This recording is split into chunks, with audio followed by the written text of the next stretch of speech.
Karen from Countyfairgrounds USA, countyfairgrounds.net. Welcome to today's podcast. Hello. Hi, this is Karen from County Fairgrounds. Do I have the infamous Cale Moon on the phone with me? You surely do. Infamous and everything. So you're a country music guy, and how did you get into that, Mr. Cale Moon? Well, I kind of snowballed into it. I didn't really listen to a whole lot of country music until I was about 12 years old. You know, I grew up as a seventh-generation cattle rancher as well as, son of a long-haul truck driver, so the country lifestyle was in me. But my mom brought me up on a lot of classical symphonies, and when I was about 11 or 12, I started listening to country music a little bit, and then when I was 15, I got into an international competition, and it kind of snowballed from there. I understand that you write your own songs. How did you get into that? My sister's mostly responsible for that. We always hung around together as kids, and so whatever she listened to, I listened to, and then she started writing her own songs, and I figured, you know what, if she can do it, I can do it. And I stuck with it, and here I am today. It turns out I kind of like it. Fishing thing with my sister, now I'm just kind of still doing it because I love it. Yeah, I guess so, because you already published 2 albums with some of your songs, right? Yes, ma'am. So how does that feel? It feels great. I mean, it's still weird, even after 8 years of hearing it, it's still weird to hear my own songs coming over the radio.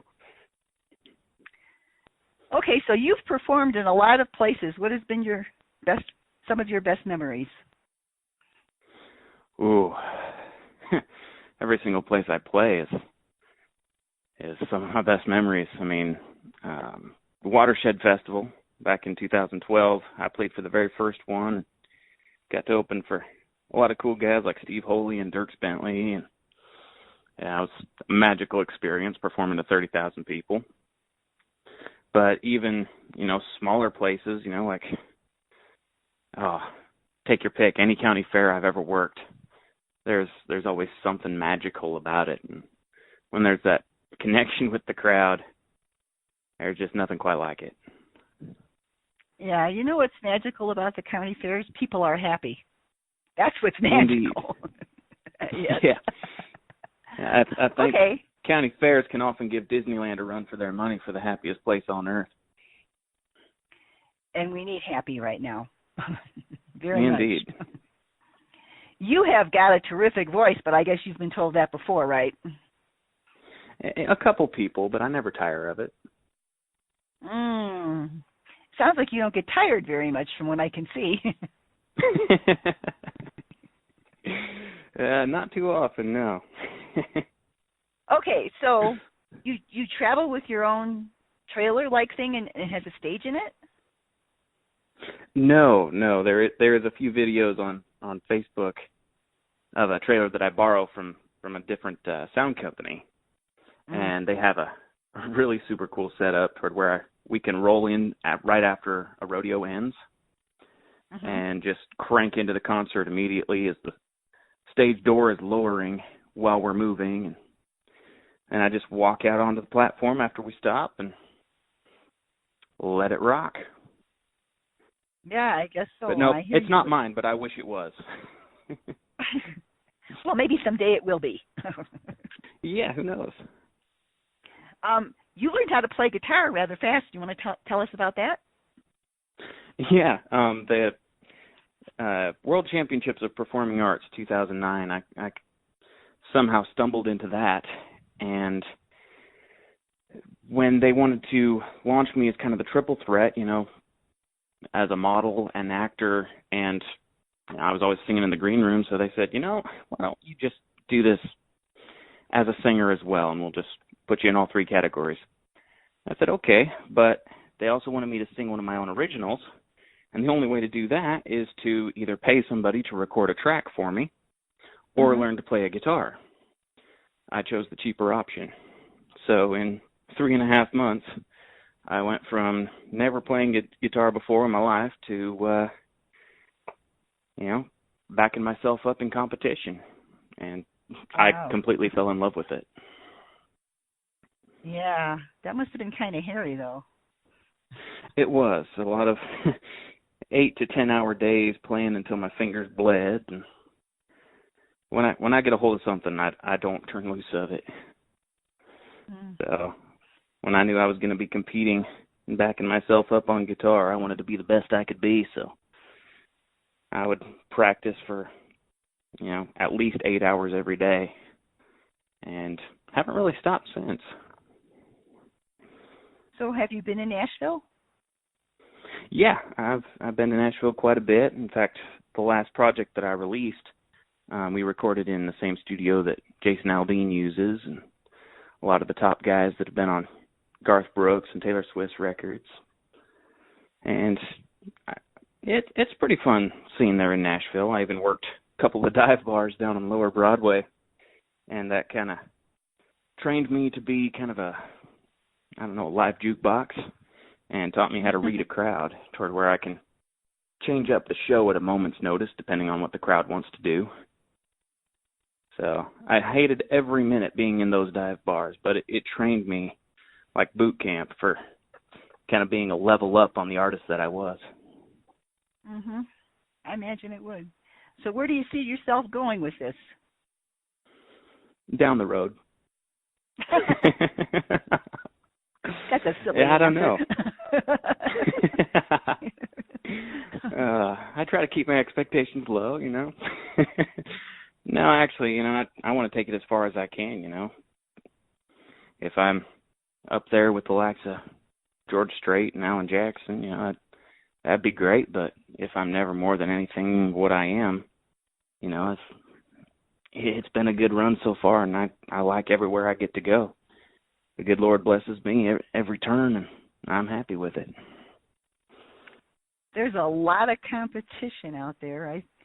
You have the voice, in my opinion, to win the crowd, but I think you're probably right. Probably right. Reading the crowd is an important part of what you do. So, and you have to have stamina. You have to have stamina. Yeah. Yeah, and that is one thing where I kind of have a little bit of an edge. Going back to the dive bars that I worked in Nashville, they would sign us up for 4-hour shifts. And thanks to a good friend of mine who's also my vocal coach, he taught me how to last and not just go all out all the time. And so going into those bars with that training in my pocket, I would go 2, 3, sometimes 4 shifts in a day, up to 16 hours of singing. And then I'd be back in the studio again at 9 o'clock the next morning, record for an hour for some songwriter down there, and then be at work at 10 again. It made my voice really, really strong toward where I can just last for long periods and give people a good show without wearing out. I'm kind of curious. Have you ever thought about doing anything else? Well, up until I was 15, yeah. I thought about doing literally everything else. But no, for the most part, I came to entertaining, and this is all I really want to do for the rest of my life. I mean, I might explore different facets of it. I've started doing my own recording this year, and I really love the production side as well. And working for other people as a studio musician is always fun. And I loved acting too. That's what I did before I was singing. Acting and modeling came kind of naturally to me, but when I'm on stage and there's that connection with the crowd and we start up a banter, that's the best feeling in the world, and that's what I love to do. So, what does your sister do? I'm curious. She works for a let me see if I get her position right. She is the assistant to the CEO of a clinic in the town where my grandparents live. So she's one of the most powerful people in the county from my point of view because she controls their health care. Yeah, that can be powerful these days. Very powerful. Yeah. Good news for everyone is she doesn't know it. But Okay. she's also a large part of why I do what I do. It was her idea for me to go on the road, and it's kind of a family affair that way. We make a good team, and her and I, we would always push each other growing up to be a little bit better. And she currently is one of the highest paid people, and definitely one of the highest positions of power within the clinic there. And she's the only one without a college degree. That's cool. So, That's cool. We come from a long line of people who, we didn't have the best financial status to come up and immediately go to college, but we learn quick, and we just outwork everybody. I do. I think part of that is loving people. Don't you think that's part of it? Oh, yeah. Everyone has their own reasons for what they do, and you just hit the nail on the head. The music is a certain part of it, and at some point I imagine the money will be part of it, but just that love of people, wanting to tell their story, wanting to tell stories to them, and just that constant, love and adoration of people in general. Everyone I meet is somebody I want to get to know. And I just love people in general. That's cool. How long is your show, usually? It varies, depending on what people want. When I'm solo, doing just me and my guitar, it can go anywhere from, 45-minute set to, 4.5 hours. Wow. You do have stamina. Yes, ma'am. So, do you play audience requests? I do. And that's often cool. how I'll gauge what they want to hear, toward where if it's a predominantly older crowd, like some fairs have senior day, having that. I grew up on the classics. Well, when I first started listening to country music, I kind of started off with, Roy Rogers and the Sons of the Pioneers, and that graduated up through Johnny Cash and Jim Reeves, and even some obscure names like Mel Street that people haven't thought about in years. But when I start playing some of those songs, it pulls a bell, and they really get into it. But then there's a younger crowd, and they want to hear more Luke Bryan and Jason Aldean. And then there's my own songwriting that I throw in the middle of it, and my songwriting's all over the place as well. So depending on what the crowd's into, that's how I gauge what I'm going to play for them. Okay, Mr. Cale Moon, where would you like to perform that you have not yet had the opportunity? Ooh, tough one. I don't know. Every single place has a different kind of magic to it, and some places have a big crowd that's really fun. Some places have kind of a tiny crowd that is equally as fun. So I don't know. I guess the next place down the road. I'll go anywhere and anywhere. Have you been overseas? I haven't been overseas yet, but I got my passport punched and ready. I have a feeling you might get to go. I'm looking forward to it. Okay, well, so how do people reach you if they're interested in working with you? Well, they can find me on Facebook, Twitter, Instagram, Snapchat, eHarmony, Match.com, Farmers Only, Equestrian Singles, Christian Mingle. Oh, sorry, wrong with the website. You can always find me through my website, calemoon.com. And like I said, all social media, Instagram, Facebook, and just Google Cale Moon. I'll pop up. Yeah, I bet you get a lot of people trying to contact you, don't you? Quite a few, but I try to answer all of them. You're an ambitious young man. Now I'm going to ask you how old you are. I'm just curious. I'm 25. Oh, well, you got a long road ahead of you, Mr. Cale Moon. I hope so. Well, you got a great voice.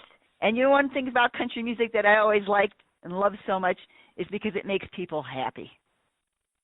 Indeed. And yes, that's a good thing.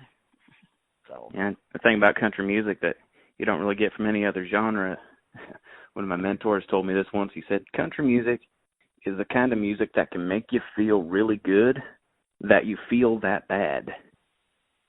If you're having a bad day, you can have someone else that talks about you having a bad day, and it makes you feel good that you just had a bad day. Okay. All right. Do you have any parting words for our audience? Yeah, just stay safe. Goodbye, good luck, and may the good Lord take a liking to you. And if at first you don't succeed, maybe don't try skydiving. But have Cale Moon come play for you. Indeed. Anytime, anywhere. If I'm okay, available. Mr. Cale. Okay, Mr. Oh, you'll be available. Okay, Mr. Cale Moon. Talk to you later. All righty. Thank you so much. Bye-bye. Bye.